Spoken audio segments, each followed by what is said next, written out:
Well, there it is. The death of James Bond. Or at the very least, the death of a Bond that appreciates a calculated, measured, and moderate approach to franchise strategy. Longtime 007 producers Barbara Broccoli and Michael Wilson have ceded creative control to Amazon MGM Studios.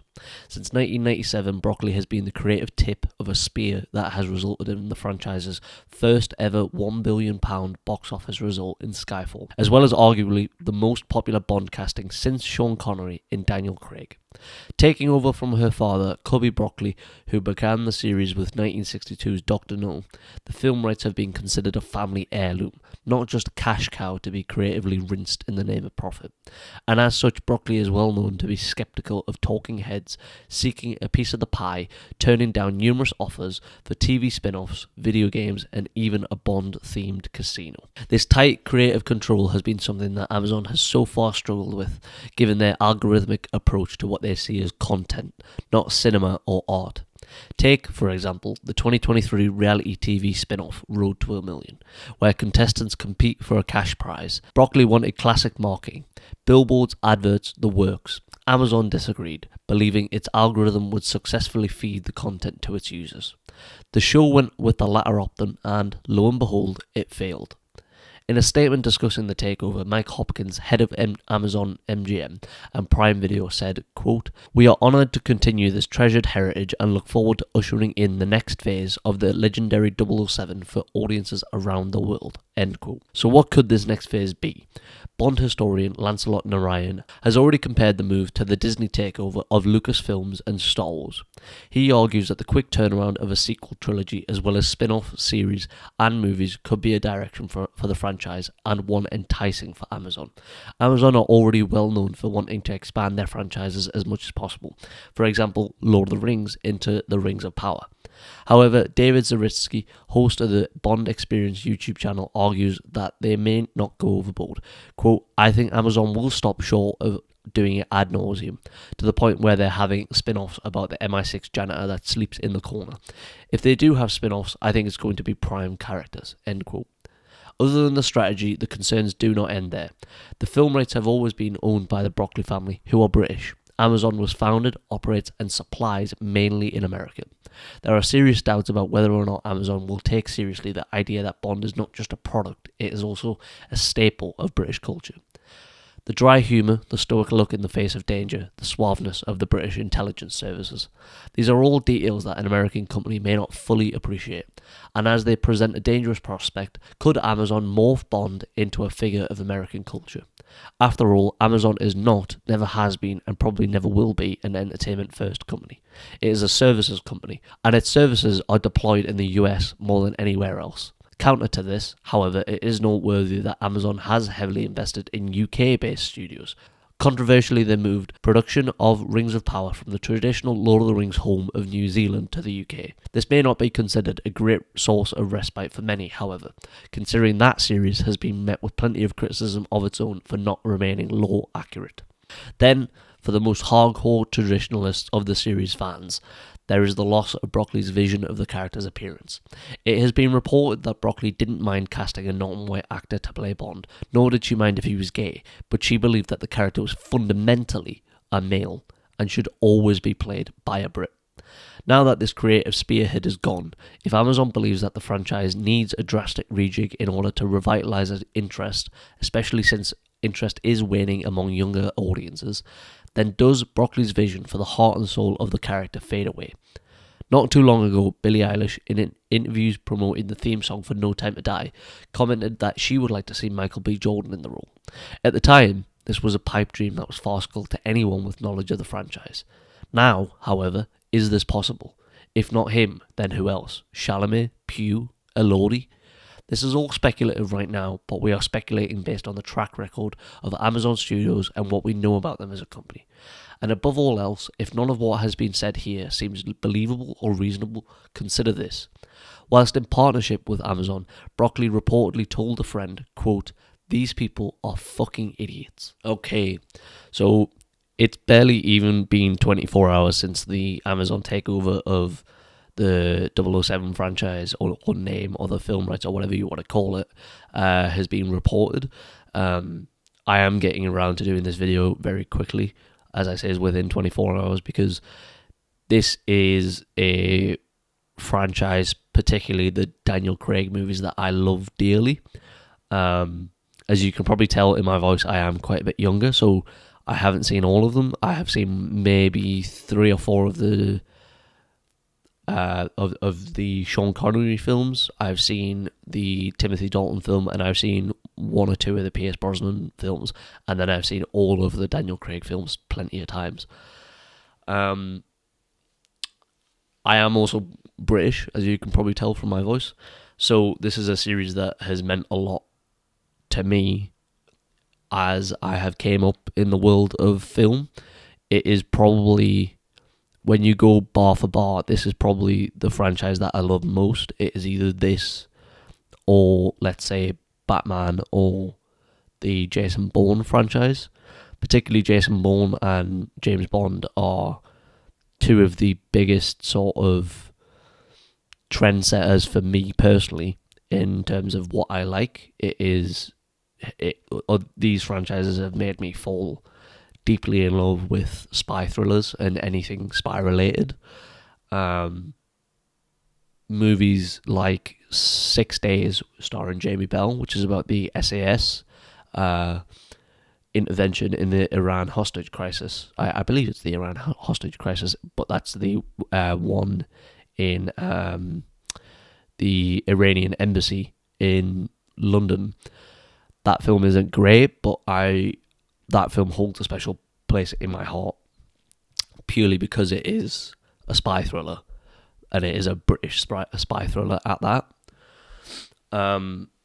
So when this news broke yesterday, I was immediately upset, angry, disappointed. I whatever other word you want to use. Because I don't trust Amazon, and regardless of who the company was, well, yeah, there's 2 points there. Sorry. Chiefly, I don't trust Amazon to do this. As I said in my write-up, Amazon are a services-based company, and services-based companies will go where their services are most valued. So if they believe that they can extract more profit from an American James Bond, they will make an American James Bond. If they believe that the services are still the most valuable when it is a British spy, then they will keep a British spy, but there is no sense of integrity, tradition, custom that will keep a British actor in the role. They will change it as they see fit. They will change it based on what will bring the most profit. And given that this is an American company who is chiefly responsible for delivery in the United States, there still exists some smaller companies elsewhere in Europe, in the UK, in countries in Asia. There is an argument to be made that Amazon will go, well, more Americans than anyone else are signed up to our Prime service, and we can get them watching Bond if it's an American Bond. And there is also the added fact that if you change it drastically, it will just make more people tune in to see how is this going to be different. Is it going to be different and good? If it is, then I'll tune in for a second film. If it isn't, then maybe I'll just tune in anyways to see it fall apart. So I am extremely worried about the path that Amazon will go down. There is no sense of creativity here, or deep-rooted creativity is what I would say. They will follow the money. They will go wherever they believe the money can be made, or wherever they believe the most money can be made. And then the second point that I was making was that I wouldn't trust any American company, and that is true because I don't think that any American company can fully understand what James Bond really means to British culture and why it is important that it stays British. Obviously there have been non-British actors who have portrayed Bond in the past, most notably, I would say, Pierce Brosnan. But the difference now is that, especially Bond fans like myself, have grown up in an era of Daniel Craig. Daniel Craig is, I would say, now the archetype of the James Bond character. It's no longer Sean Connery. No one is trying to be Sean Connery again. No one is trying to be Roger Moore. It is Daniel Craig, and as such, that comes with the tropes of British culture. That comes with the customs and the traditions of British culture. There is very famously pictures of Daniel Craig receiving, I believe it's a medal by Queen Elizabeth, and that symbolises to me how high up in the ranks of British culture that James Bond is as a character, that Daniel Craig can receive a medal. Daniel Craig can almost be seen as Queen Elizabeth's bodyguard because of his work on these films. And if suddenly it's an American actor or it's a Canadian actor, then you suddenly go, well, that's not happening anymore. No one's going to be knighted for their services to British culture if it's Timothée Chalamet. If it's, I don't know, who's a big actor, like Zendaya. It's not going to be Zendaya, but you get the point I'm making. And I would be skeptical of any company that was not British making this. So like Sony, for example, has absolutely taken advantage of all of its franchises that it has left, which isn't very many. So, it's Spider-Man character, it's Kraven, Venom characters, Carnage.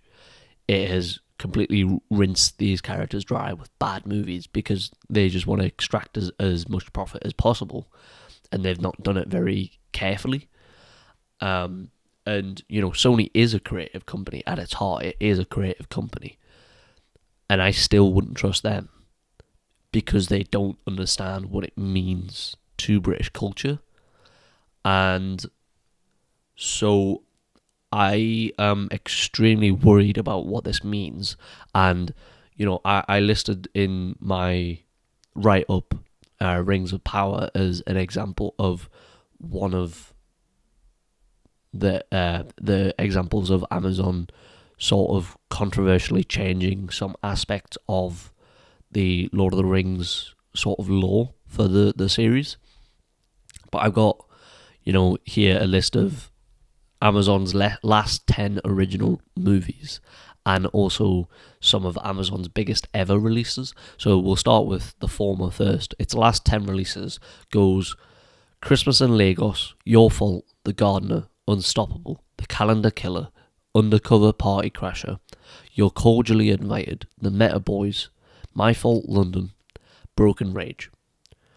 So on that list, I would say there are 2 films that I'm aware of. One of them I'm purely aware of because I've gone on Prime and they're heavily promoting it. The other one I'm aware of because it's got Reese Witherspoon in and Will Ferrell in it. And neither of those films look particularly great, I'll be honest. The rest are sort of, well, in part, I think they're there to fulfill, Indian audiences, clearly Nigerian audiences, Christmas in Lagos in Nigeria. So it's there to fill other audiences that aren't for me. But the issue is that Amazon isn't going, okay, we want to fill or fulfill the wishes of, say, the Indian audience, but we want this film to also be successful. So how do we market this film to everyone and bring in everyone? And I wouldn't want an Indian film to, I don't know, have just a random white British character or an American in it if it doesn't fit the story. But what I'm worried about is Amazon's propensity to just buy up as much content as possible to fulfill as many audiences as possible without really going, no, like, we're going to give this movie or this TV show as much time as possible that it needs in order to breathe, and we're going to build a fan base around this, and then that's how we're going to bring people in. Obviously, that's not the strategy for most of these streaming services. The strategy is we'll put as much content on here and people will watch it because they want to watch as much as possible. But there isn't in that last 10 original releases, and even for me in some of Amazon's biggest releases, which is the next list that I'm going to talk about, there isn't a track record in either of these lists that suggests that Amazon is prepared, that the people that Amazon has in major executive roles, that there is no suggestion to me that Amazon is prepared to take on a franchise as big as James Bond. There is no suggestion to me that Amazon is prepared to take on a cultural institution and to respect it as the cultural institution that it is. What Amazon is interested in is bringing people to the service through Bond and then keeping them there for other stuff. And obviously, it's going to be possible to keep more people on the service if you have those spin-off shows that they're talking about. They're talking about, the expansion of the franchise.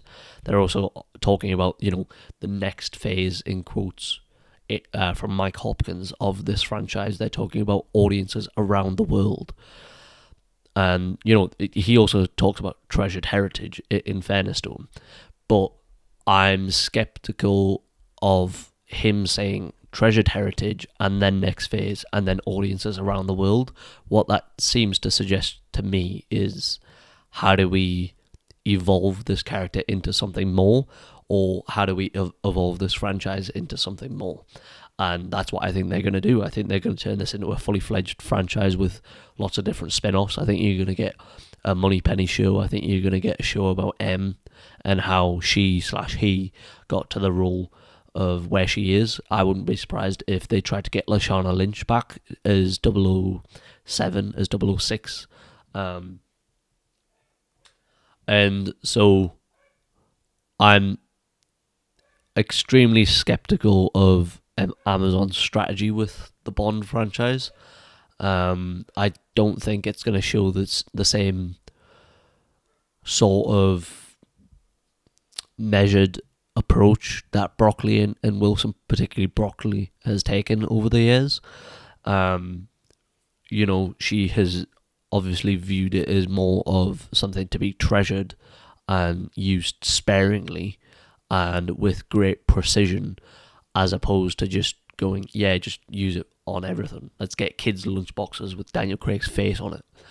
And that is something that you can see in Daniel Craig particularly. He has quotes talking about how he respects that Broccoli and Wilson have kept tight control over the product.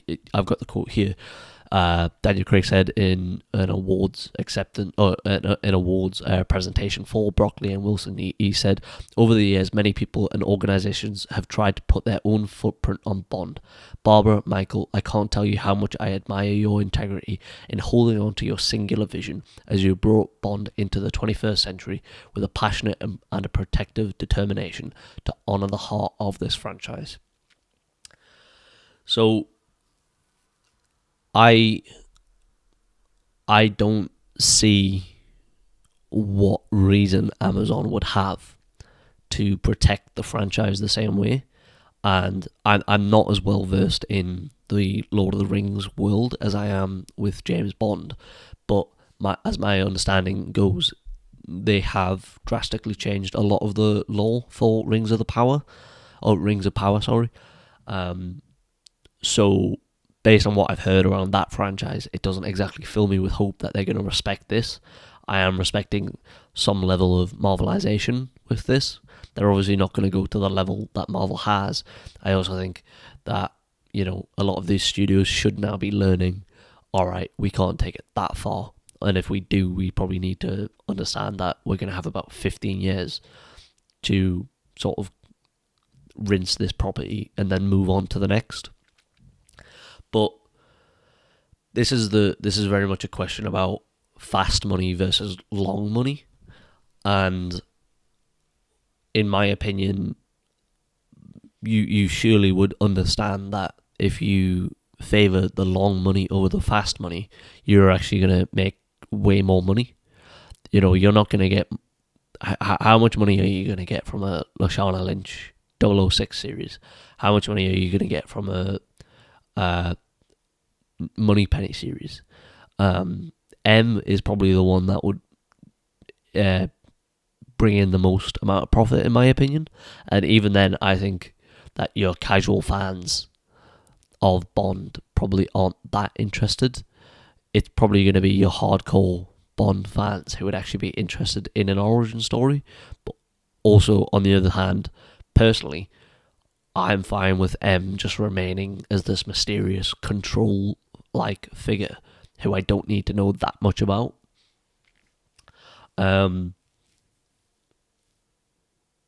Yeah, I forgot to say the second list, by the way.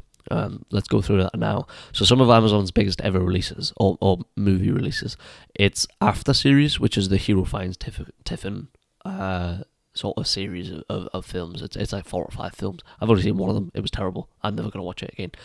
Rings of Power, Wheel of Time, Roadhouse, Jackpot, The Tomorrow War.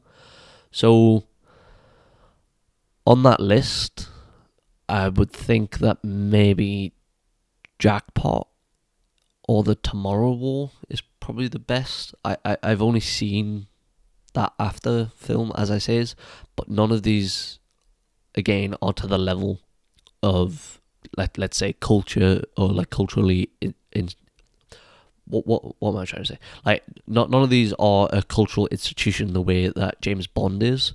None of these are important the way that James Bond is. None of these I don't think have made the same amount of money as James Bond. Maybe Rings of Power has made quite a lot, but it hasn't had $1 billion box office, obviously, because it's a TV show. But it hasn't brought in the amount of subscribers to match that box office. So again, I just don't think Amazon is ready for this kind of franchise. It hasn't built itself, let's say, like a HBO has, where it has very slowly sort of built, and then it's had Game of Thrones. And so again, this is just another thing that makes me quite worried, is who are you putting in place as the creative controller of the James Bond franchise? I can't see them appointing someone who's British purely because I think they'll probably want someone closer to home that they're going to find easier to control. And again, that is quite worrying to me. There is also obviously a world, I'm being very doom and gloom, you can probably tell that I'm quite down about this. There is also a world in which they do respect it and they do understand what they have, and they stay with the traditional sort of look and feel of the character. They have worked with Barbara Broccoli particularly Barbara Broccoli for, let's say, I want to say 4 years now, or like 3.5. And so you would hope that in that time they have actually learned what Bond is. But the Wall Street Journal article saying that Barbara Broccoli had called them idiots or fucking idiots, that article came out only last year. So that report can't be that old, surely. And I struggle to see why Amazon would change its strategy now for James Bond if it hasn't changed its strategy over anything else.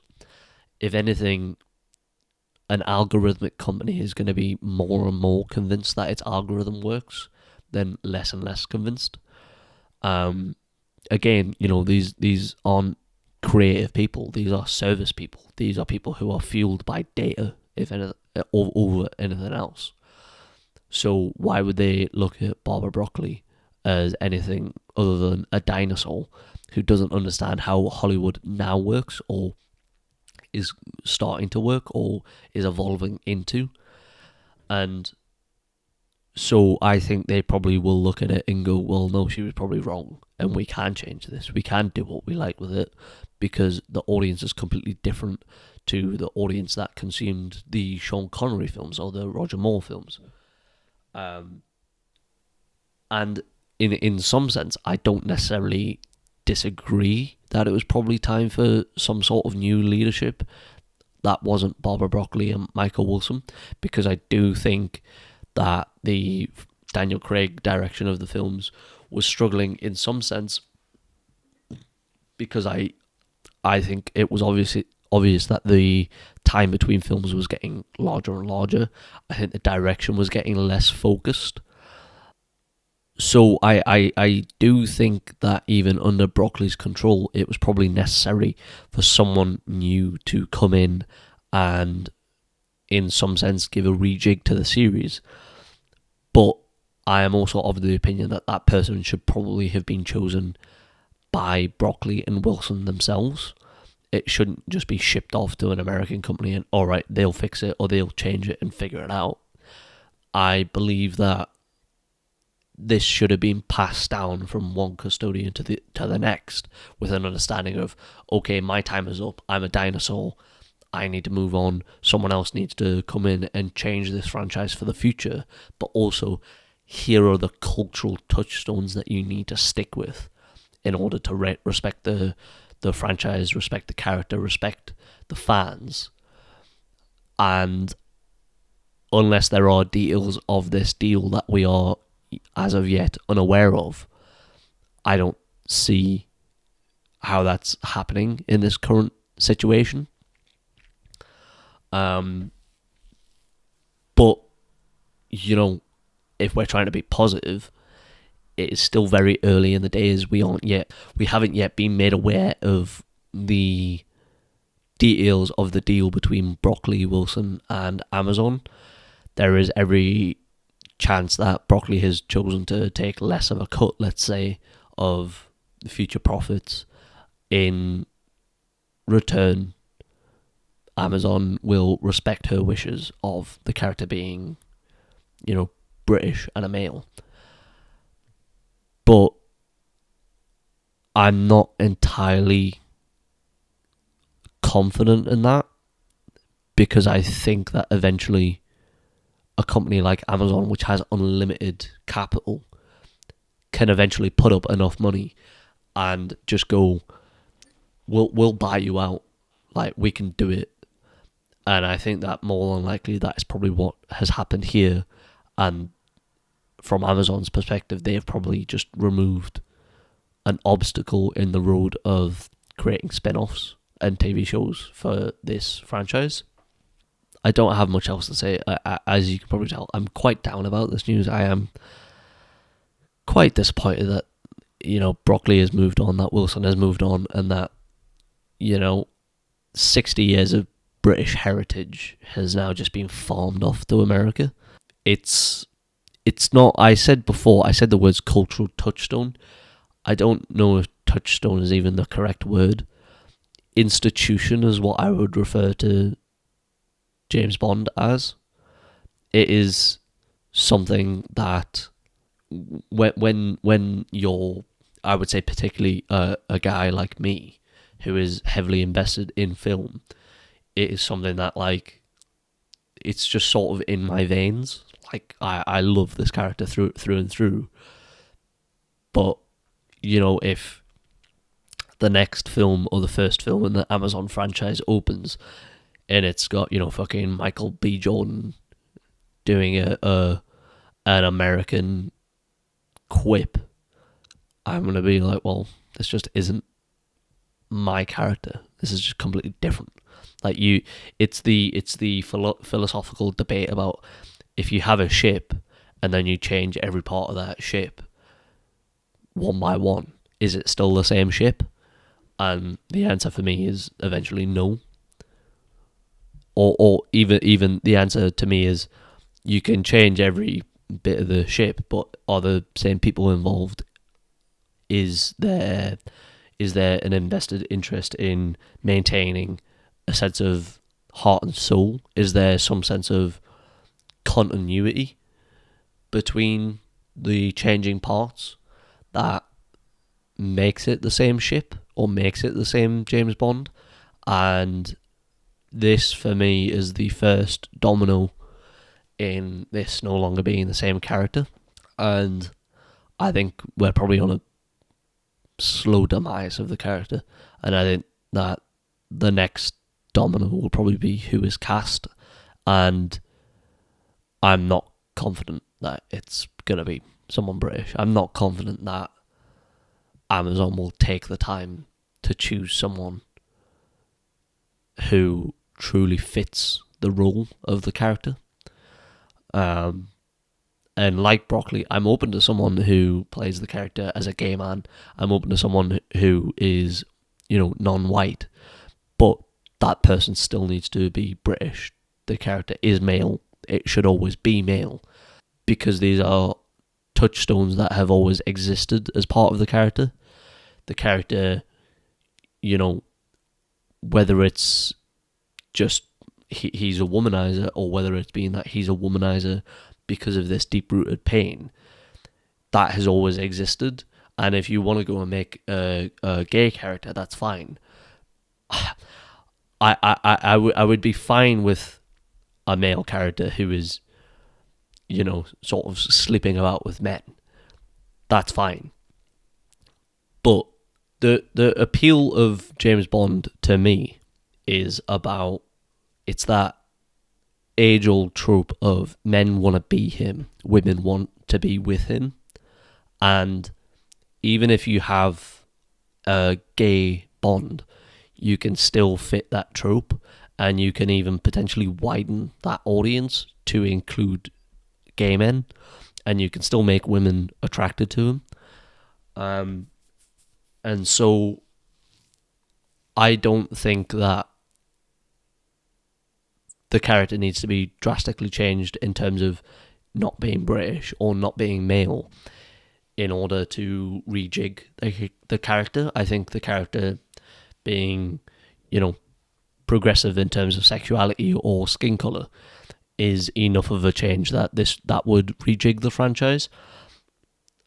But ultimately, what I'm most concerned about is casting a Brit, casting a man for the role, and the correct man, and then also what direction the franchise goes down. Yeah, that's where I'm going to end this. This might be a bit of a messy video in terms of my own thoughts, but these are basically my first impressions of the situation. As I say, we don't know many of the details of the deal, of the contract that Amazon is about to sign. It's believed that will close by the end of the year, which would tell me that we'll probably have an idea of who's going to be the next Bond within the next 6 months, I would guess. I would think that Amazon wants to move fairly quickly. I would imagine that they probably want the first film out in, let's say, 2027, 2028. Let's say choose your Bond this year, choose your director this year, writer, 2026, write it, film it, and then into 2027, edit it if need be, or production, continuing reshoots, all those sorts of things, and then late 2027 or into 2028, you're getting the film out. So, yeah, that's my thoughts. This is our first impressions of the situation. And I am not looking forward to this. I am disappointed in what I think is going to happen to this character. I think it's going to just drastically change. But yeah, thank you for watching. I will see you next week. Bye.